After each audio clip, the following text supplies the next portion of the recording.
एक गांव में द्रोण नाम का एक ब्राह्मण रहता था। वह बहुत ही गरीब था।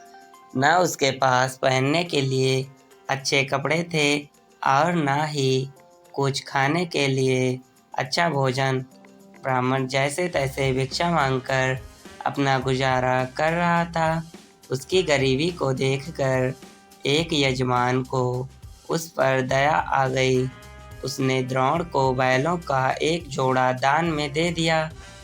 बैलों को गौधन मानकर ब्राह्मण द्रोण उनकी सेवा पूरी लगन के साथ करने लगे। उस बैलों से इतना प्रेम था कि वो खुद कम खाते थे और बैलों को भरपेट खिलाते थे। ब्राह्मण की सेवा पाने के बाद दोनों बैल तंदुरुस्त हो गए। एक दिन हट्टे कट्टे बैलों पर चोर की नज़र पड़ गई। बैलों को देखते ही चोर ने मन ही मन बैलों को चुराने की योजना बना ली। योजना बनाने के बाद रात होते ही चोर ब्राह्मण के घर बैल चुराने के इरादे में निकल गया। कुछ दूर चलते ही चोर का सामना एक भयानक राक्षस से हुआ। राक्षस ने चोर से पूछा, तुम इतनी रात को कहाँ जा रहे हो? चोर ने कहा, मैं ब्राह्मण के यहाँ बैल की चोरी करने के लिए जा रहा हूँ।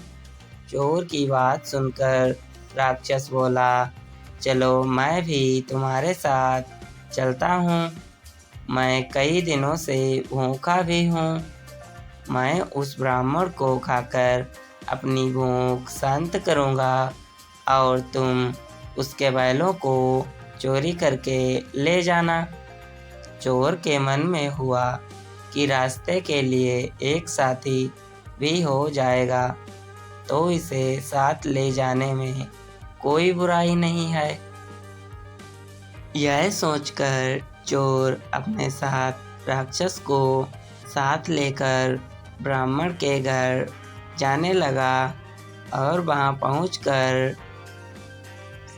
राक्षस बोला, पहले मैं ब्राह्मण को खा लेता हूँ, उसके बाद तुम बैल चुरा लेना। चोर ने कहा, नहीं, ऐसा नहीं होगा। पहले मैं बैल चुराऊँगा, उसके बाद तुम ब्राह्मण को खा लेना। अगर तुम्हारे आक्रमण से ब्राह्मण जाग जाएगा तो मैं बैल चुरा नहीं पाऊँगा। फिर राक्षस बोला, जब तुम बैल चुराओगे तो उसकी आवाज़ से ब्राह्मण भी जाग सकता है, अपनी रक्षा कर सकता है। मैं इस चक्कर में भूखा ही रह जाऊंगा। राक्षस और चोर दोनों इसी तरह बहस करते रहे। एक दूसरे की बात मानने को उनमें से कोई तैयार नहीं था। उसी बीच राक्षस और चोर की आवाज़ सुनकर ब्राह्मण जाग जाता है। ब्राह्मण को जागा हुआ देखकर जल्दी से चोर बोलता है, हे ब्राह्मण, देखो यह राक्षस आपको खाने आया है, लेकिन मैंने इससे आपको बचा लिया है। इसने कई बार आपको खाने की कोशिश भी की है, पर मैंने ऐसा नहीं होने दिया। चोर की बात सुनकर राक्षस ने भी तुरंत कहा, नहीं ब्राह्मण, मैं आपको खाने नहीं बल्कि आपके बैलों की रक्षा करने के लिए यहाँ पर आया हूँ। यह चोर आपके बैल चुराने आया था। दोनों की बात सुनकर ब्राह्मण को शक हुआ। खतरे को भांपते हुए ब्राह्मण ने लाठी और डंडा उठाया और वहां से दोनों को मार पीट कर भगा दिया। तो दोस्तों, इस कहानी से हमें यह सीख मिलती है, हमें हमेशा परिस्थिति के अनुसार काम करना चाहिए। जैसे कि इस कहानी में ब्राह्मण ने उसे चोर व राक्षस की बात सुनने के बाद अपनी आत्मरक्षा के लिए डंडा उठा लिया, जो उस परिस्थिति के लिए बिल्कुल सही था।